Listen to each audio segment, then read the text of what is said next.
कुल मिलाकर के भारत बांग्लादेश के साथ अब अपनी शर्तों पर काम करने आगे निकल रहा है। कैसे, चर्चा करेंगे, क्योंकि हमारी पहली खेप में 5000 टन डीजल भेजना शुरू हो चुका है और भारत बांग्लादेश का यह नया अध्याय तारिक रहमान के आने के बाद कैसे भारत के पक्ष में होगा, चलिए चर्चा करते हैं। साथियों, बांग्लादेश में फिलहाल ऑयल का क्राइसिस है। ऑयल का क्राइसिस हर उस देश में है जो ऑयल इंपोर्ट करता है। इंपोर्ट करने वाले रास्तों में जब दुनिया की 20% खपत या फिर दुनिया का 20% जो सप्लाई है वो जिस स्ट्रेट ऑफ हॉर्मुज से आता है, अगर वो बाधित हो रहा है तो निश्चित ही ऐसी कतारें लगना स्वाभाविक है। और ऐसी स्थिति बांग्लादेश में देखी जाना शुरू हो चुकी है। तस्वीरें बांग्लादेश की हैं और बांग्लादेश की जो स्थिति है उसे अखबारों ने इस तरह कवर किया कि यहां पर चूंकि जरूरत का 95% इंपोर्ट पर निर्भर करता है, तो ऐसे में इनको यूनिवर्सिटीज बंद करनी पड़ी, ऑयल की सप्लाई लिमिट करनी पड़ी, बतानी पड़ी। इसी बीच में इन्होंने भारत से संपर्क किया और दुहाई दी कि सर, आपके साथ हमारा एक एग्रीमेंट था। शेख हसीना के टाइम पर भारत और बांग्लादेश के बीच में 1,80,000 टन सालाना ऑयल सप्लाई करने का एक एग्रीमेंट हुआ था।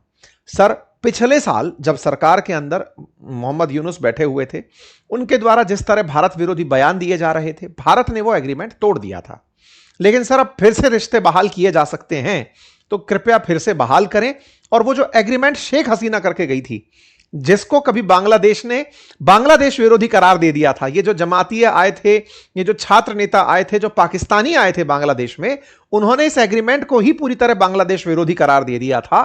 तारिक रहमान ने आकर के सबसे पहले इस बात पर जोर दिया कि अगर आप उस एग्रीमेंट को रिवाइव कर दें तो हमारे लिए ऑयल संकट दूर हो जाएगा। और भारत ने इस मौके को सामने वाले की जरूरत को ध्यान में रखते हुए फुलफिल करने का प्लान किया। जो चीज सस्पेंडेड थी उसे चालू कर दिया। इसी के चलते भारत 45,000 टन अपना ऑयल सप्लाई इन्हें कर रहा है। टेक्निकली 1,80,000 एक साल में होना है, उसमें से 90,000 पिछले इन 6 महीनों में होना है और उन 6 महीने में से 45,000 का काम शुरू हो चुका है।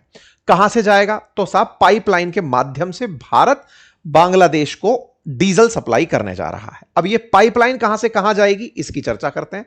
कुल 1,80,000 टन भारत से ऑयल सप्लाई होना है, बांग्लादेश को होना है। इसका अपडेट बांग्लादेश के द्वारा, जो वहां की बांग्लादेश कॉरपोरेशन है उसके द्वारा, पेट्रोलियम कॉरपोरेशन के द्वारा दिया गया है। ठीक है साहब, तो यह भारत के लिए और बांग्लादेश के लिए फिर से रिश्तों को रिवाइव करने में, और ऐसे समय पर जब बांग्लादेश में ऑयल संकट है, यह एक बड़ी खबर बनकर आता है। साथियों, असल में भारत के अंदर नोवाखाली रिफाइनरी है। ये जो भारत के अंदर नोवाखाली नामक रिफाइनरी है, जो सिलीगुड़ी के पास स्थित है, यहां से हम बांग्लादेश के दिनाजपुर में पार्वतीपुर रेल हेड डिपो तक एक पाइपलाइन के माध्यम से तेल भेजने का 2023 में एग्रीमेंट किए थे, जब शेख हसीना प्रधानमंत्री हुआ करती थी। शेख हसीना बांग्लादेश के अंदर या पाकिस्तान के द्वारा यह प्रमोट की गई कि ये प्रो इंडिया है, लेकिन वो प्रो बांग्लादेश थी। वो बहुत से काम बांग्लादेश के लिए भारत से करवाती थी। जैसे जब चूंकि 95% ऑयल इंपोर्ट होता है, तो उन्होंने भारत की नोवाखाली रिफाइनरी, जो भारत खुद इंपोर्ट पर डिपेंड करता है, उन्होंने इस रिफाइनरी से कहा कि आप सर ये रिफाइनरी का तेल हमें भिजवा दीजिए, ताकि साथ साथ हमारा काम भी चलता रहे। और उन्होंने इस काम को परमानेंट बनाए रखने के लिए, पहले हम ऑयल के वैगन भेजा करते थे, पटरियों के थ्रू जाता था, उन्होंने इस काम को पाइप के थ्रू करवाया कि साहब आप इसको इस तरह से भिजवा दीजिए।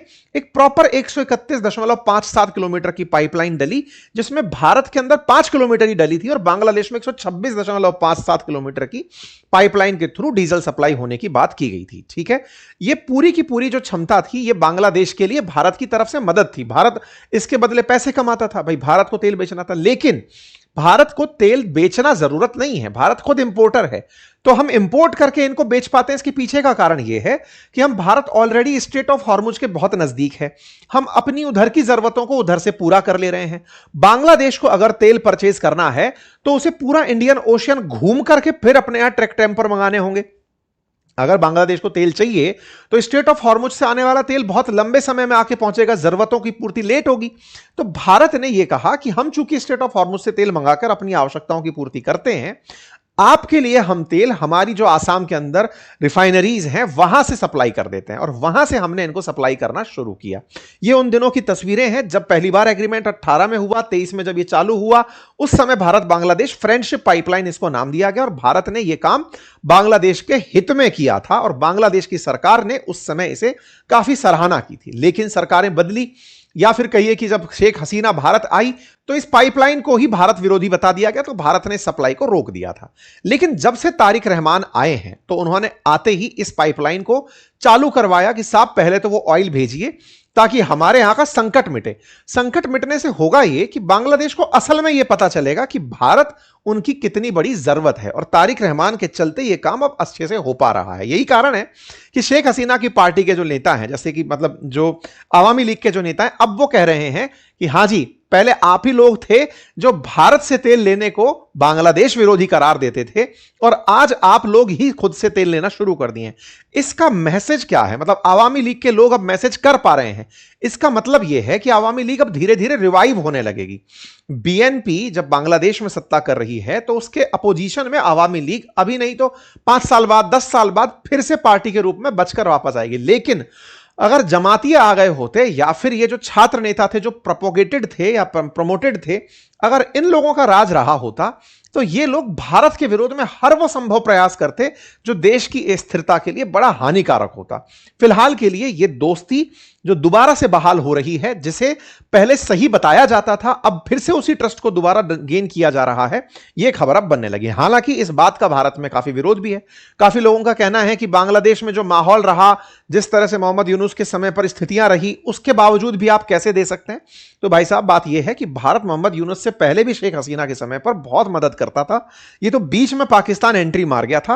अब भारत फिर से रास्ते बहाल कर रहा है ताकि हमें बांग्लादेश में अपनी सेना को खर्च ना करना पड़े कि साहब इस बॉर्डर को भी चलो सुरक्षित करते हैं और सेना को लगाते हैं।